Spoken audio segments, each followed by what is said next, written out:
Welcome. In this video we're going to look at how to make the puff stitch. I'm just using the sample from the video before, how to make the popcorn stitch, but you can make this on any piece of work that you're working on as long as your hook and yarn are suitable for each other.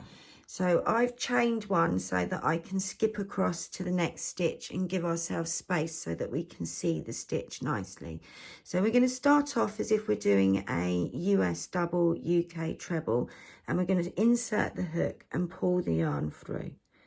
And we're going to, instead of finishing or making that stitch, we're just going to go straight in and start the next one. So we yarn over, insert the hook, pull the yarn through, pull it up to height.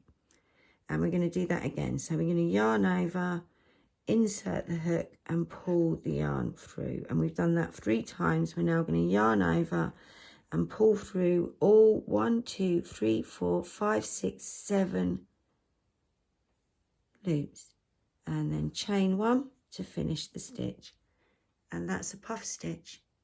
Nice and easy. Keep practicing. You can do that. You can loop over more times, so we'll do it 4 times this time. I'm just going to chain a couple to get across to that next stitch. So yarn over, insert hook, pull yarn through, pull up.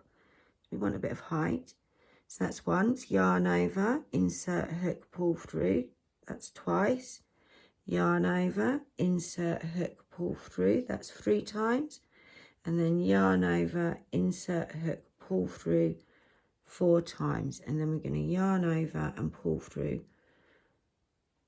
all of those loops. Sometimes it can be a bit tricky, and then we chain 1 to finish the stitch, and you can see it's just a bit puffier than the last one, and they're great for making flowers and things. And I'll see you in the next video.